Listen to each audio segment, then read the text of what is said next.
Harka fuunee akkam jirtan daawwattoota OMN oduu isaa kanaatiin isinitti himaa as magaalaa guddittii Oromiyaa Finfinneerraa ani Muhammad Siraaji. Yaadannoon waggaa sadaffaa hiriira guddichaa magaalaa Finfinneetti taasifamee The Grand Oromo Rally jedhamuudhaan beekamu guutuu Oromiyaatti yaadatamee oole.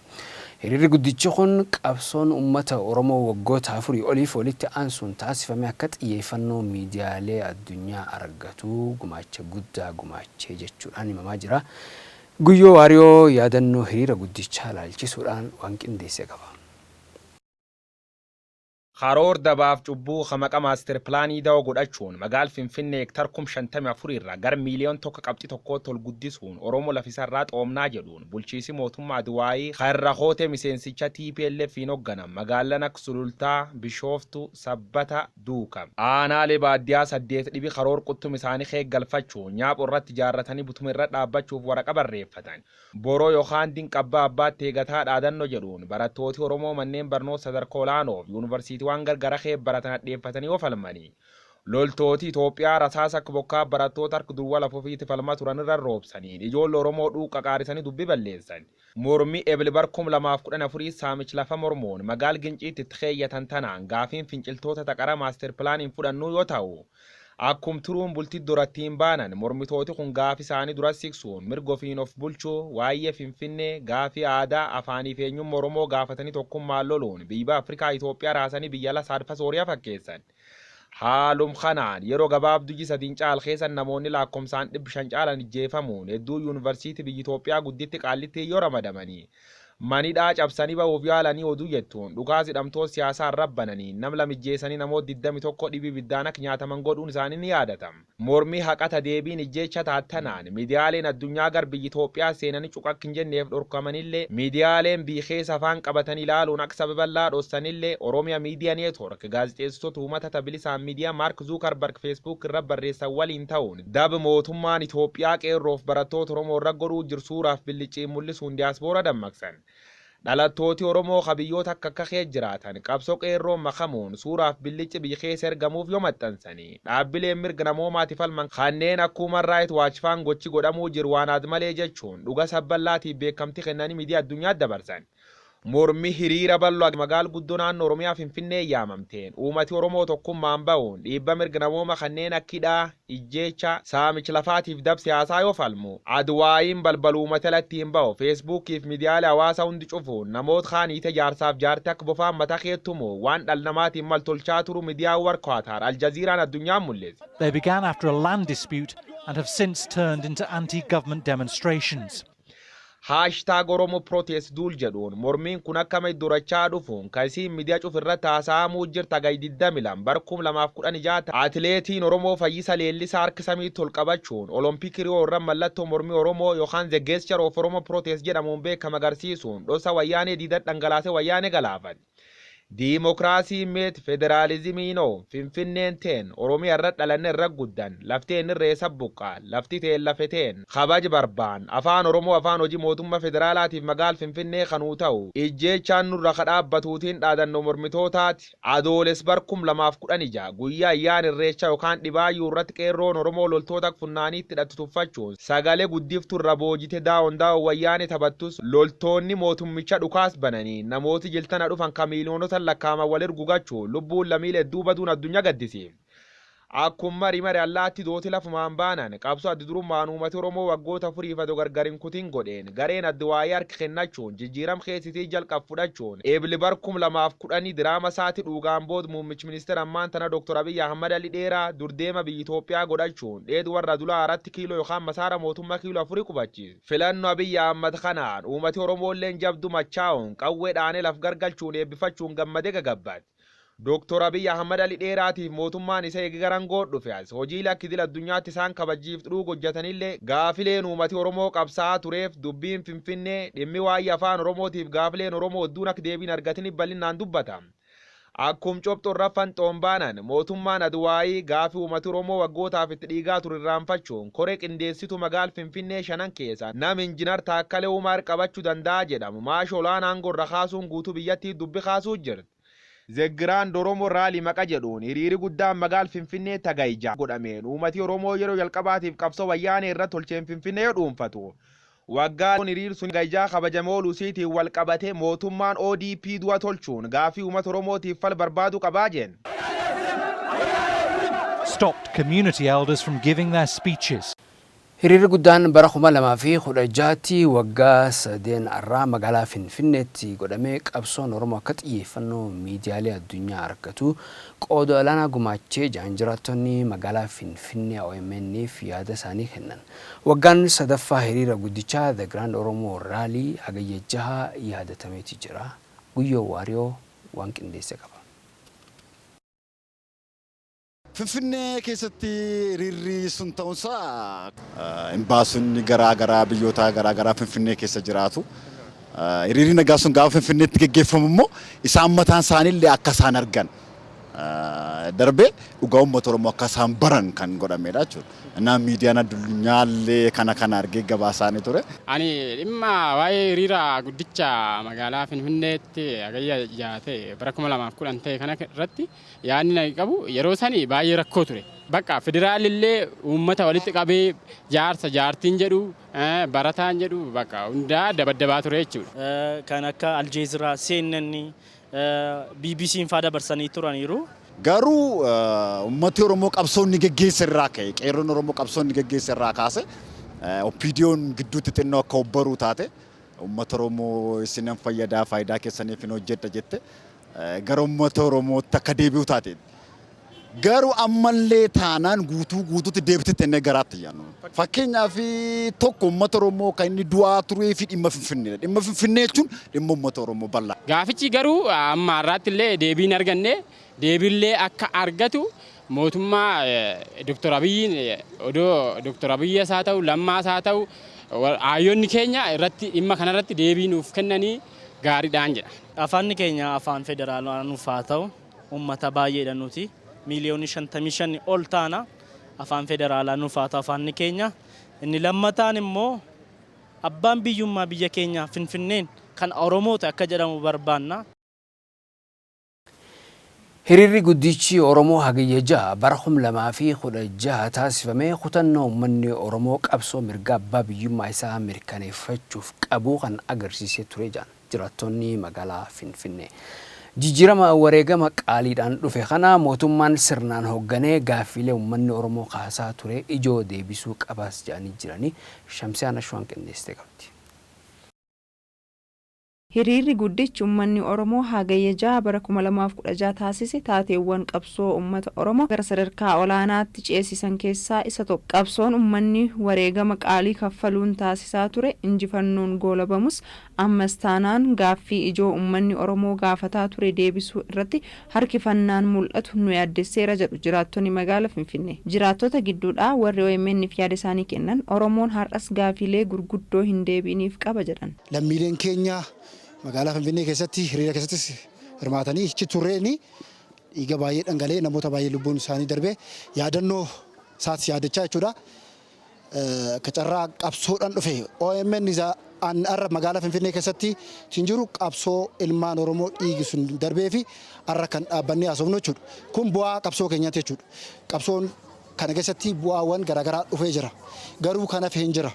Fakkeenyaaf afaan Oromoo afaan federaalaa hojii haa ta'u magaalaan Finfinnee magaalaa naannoo Oromiyaa ta'uu ishii nuyi uummanni Oromoo sirna gadaan bulchiisa sirna gadaa keessatti saba walitti qabu nama kamuu jibbineen beeknu. Gaaffii adda addaatu jira. Suma keessaa iyyuu gaaffii mirga abbaa biyyummaa sumaayyuu immoo hidhaa keessa warra jiran Oromoonni karaa adda addaatiin karaa siyaasaanillee karaa cuuccaa adda addaatiin illee warri hidhaman illee nuuf haa hiikkatan gaaffisa jedhu ture san yaadadhu keessaati. Suma keessaa immoo warri hidhamees hiikkate waan jedhamuun abdii godhachaa turre ammallee karaa adda addaatiin ijoolleen akka hidhamaa jiran informationii qaba. Isaan aani immoo gaaffii abbaa biyyummaa illee hammarraatti waan nu goyyomsaa jiran wayii natti fakkaatanaan waan nu goyyomsaa jiranii jedhee yaada. Mootummaan amma nu bulchaa jirullee karaa akkamiitiin nu bulchaa akka jiru karaa akkamiitiin mirga keenya eegaa jira jedhee yaaduani. Waan deebi'e tokkollee hin jiru waan deebi'e tokkollee hin jiru jedhee yaada. Jijjiirama amma akka biyyaatti dhufeen wal qabatee keessumaahuu wantoonni ijoon Oromoon barbaadu kan deebi'anis jiru kan hin deebines jiru. Jijjiiramni akka biyya tokkootti bu'uuraan dhufuudha qaba jedhamee kan dubbatamu keessumaa gama barnootaatiin wal qabsiisee akkasumas gama mirga ofii kabachiifachuutiin wal qabsiisee akkasumas gamoota wantoota siyaasaadhaan mijachuu qaban mirga namni dhalli namaa tokko qabuun wal qabsiisee wantoonni baay'een hin deebine. Dubbachuu dandeenyeerra. Kaamamaan jirru waan dubbanne garuu nuuf deebi'aan jiru. Waa baay'eetti dhabnee waan baay'ee taanee as geenyeerra. As geenyeeyyuu har'allee deebii argachuu baannaan deebii keenya amma nu deebi'utti qabsoon keenyatti fufa. Egaa kun irratti hojjetamuu qaba sirriitti. Akka kanatti gaafileen bu'uura ta'an hin deebine taanan fuuldura abdiin jiru sisuma kaleessaa sanadha. Amma haalli jiru guutuutti abdii kan nama horachiisu miti. Hamma gaafileen bu'uuraan deebine. Laafiinsa akka kanaa uummanni Oromoo gama misoomaa fi diinagdeetiinis fayyadamaa akka hin taane godheera jedhu. Suma haala diinagdeetiin illee wal qabatee mootummaan maal hojjechaa akka jiru hin beeknu. Haala diinagdeen amma keessa jiru kana keessa sochiin hin jiru, hojiin hin jiru, jireenyi qaalaa jira. Diinagdee keessaa uummanni Oromoo baay'ee miidhameera. Ammas miidhamaadha diinagdee keessatti. Homaa fayyadamaan jiru nu. Tajaajila bu'uuraalee hawaasummaa qixa namoota kaanii argachuudhaan hir'inni mul'atan tokkotu jiru. Magaalaa Finfinnee keessatti amma ijoolleen carraa waraqaa eenyummaa magaalaa Finfinnee qaban fandii yeroo ammaa kana mootummaan gurmaa'inaaf jedhee gallakkisee irratti ijoolleen Oromoo baay'ee rakkataa jiru. Carraa gurmaa'inaa kana fayyadamuudhaaf carraan keenya baay'ee dhiphaadha. Warri achi keessa jiran warra ol keessa wal beekan garuu tooftaa maallaqaatiin deemanii waan san raawwatu jechuudha. Numma carraa sanis humnas hin qabnu. Birrii isaanii kafaluus hin dandeenyu. Akka kanaan duraatti dhiigni ijoollee Oromoo, dhiigni ilmaan Oromoo akka dhangala'uuf dhidhiibuusaa dhiisee akka deebii keenya nu deebisu jedhee yaada. Mootummaan gaafilee ijoo uummataa deebisuu irratti xiyyeeffatee akka hojjechuu qabus himaniiru. Dargaggoonni magaalaa Harar guyyaan hiriira guddichaa Oromiyaa bakka gaafiin ijoon uummanni Oromoo wareegamaa fi ture deebiin argatanitti yaadatamee oolee jira. Mootummaan gaafiiwwan ijoo uummanni Oromoo haasaa ture keessattuu dhimmoota Finfinnee afaan Oromootii fi fayyadamtummaa dinagdee uummataatiif bifa tarsiimoo ta'een yeroo gabaabaa keessatti deebii kennuu qabaa jedhanii jirani.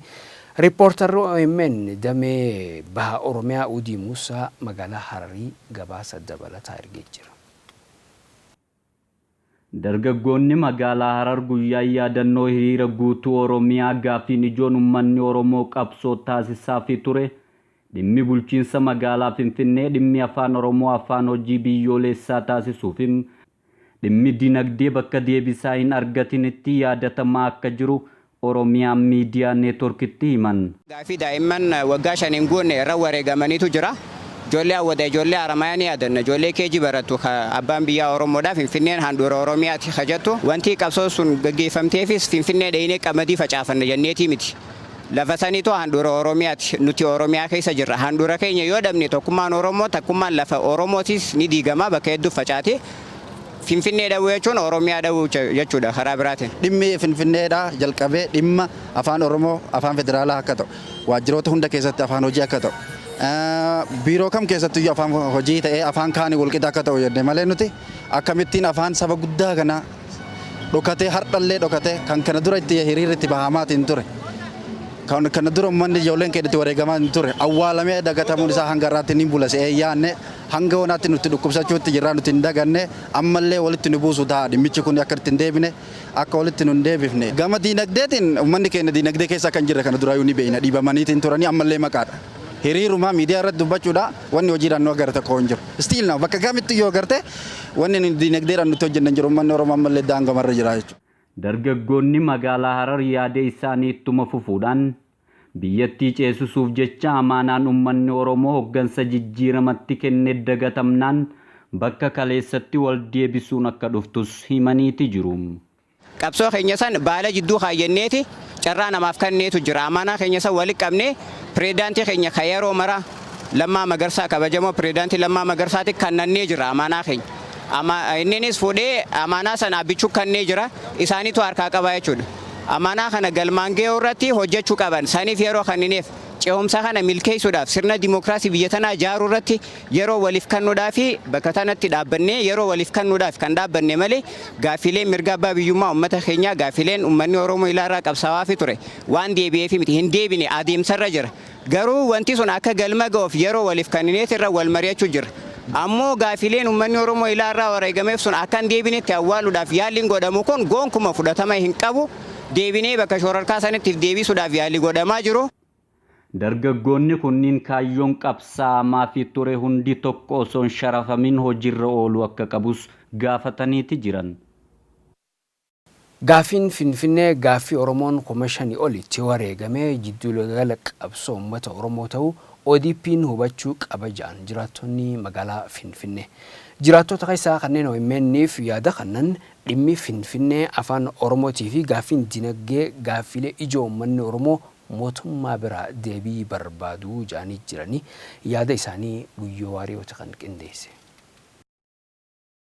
Deeggarsa uummanni Oromoo Finfinnee irraa qabu aangoo uummanni Oromoo abbaa biyyummaa uummanni Oromoo gaaffii uummanni Oromoo Finfinnee irraa qabu bishaan itti naqaa jiru jechuudha.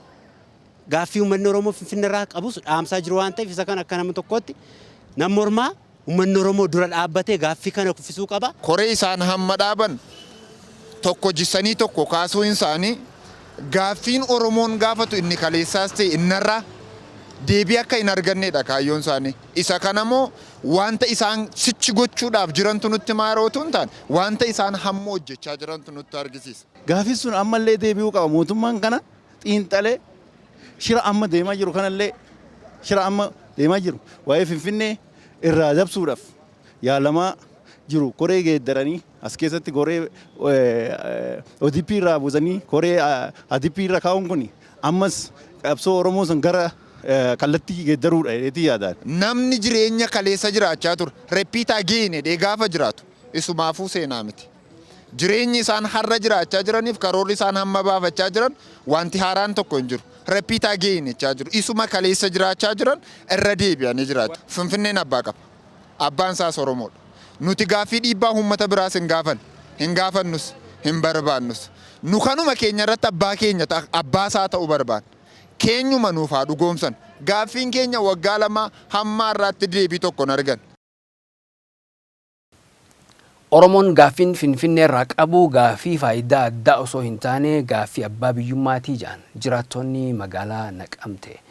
Jiraattota magaalaa Naqamtee keessaa kanneen OMN'if yaada isaanii kennan dhimmi kun lafarra harkifachuun rakkoo biraa dhalaa jedhan.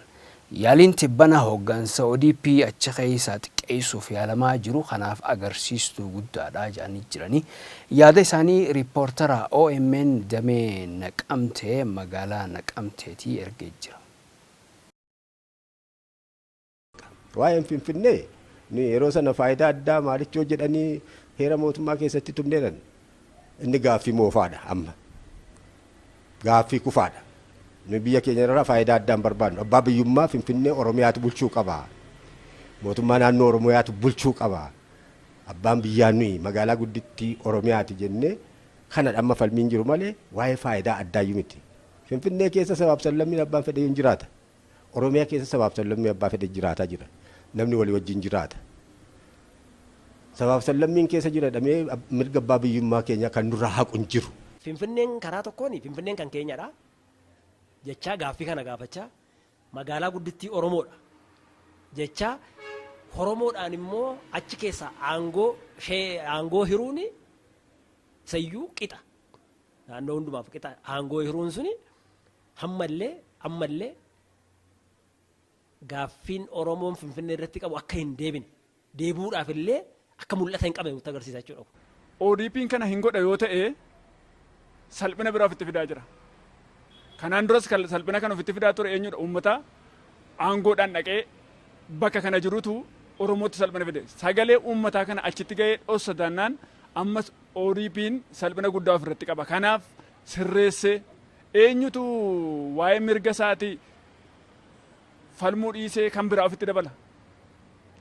Nu hidhanneerraa iddoo biraa Oromoon deeme biyya biraatti falmeera, Oromoon daangaa kan biraatti falmeera, Finfinnee kan keenyadhaaf biyyummaa keenya abbaa biyyummaa keenya Finfinnee irratti mirkaneeffannaadha malee kan biraa fedaatii nurratti dabalaa kan jedheen jiru. Kanaaf ODP'n kana sirreessuu qabaa hin jedhan. Tuffii uummata Oromoof qabanidha kun waan biraa miti kun hiika biraan qabu tuffiidha.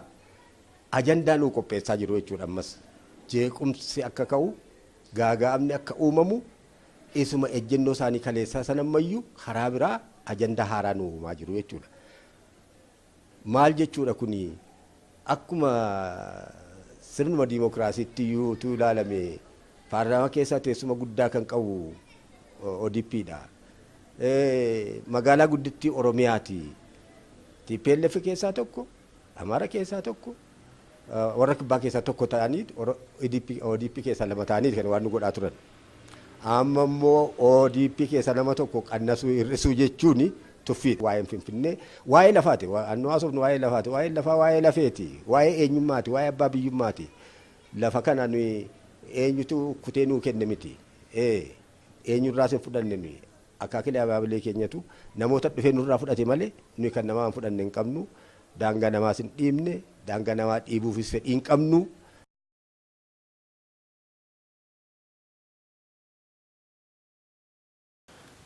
Magaalaa Finfinnee kutaa magaalaa Kolfee Qaraanioo kan jiru manni barumsaa mootummaa sadarkaa tokkoffaa Addis Faanaa jedhamu galmeessuu barattoota afaan Oromootiin baratanii irratti nu rakkisaa jira jedhan maatiin barattoota.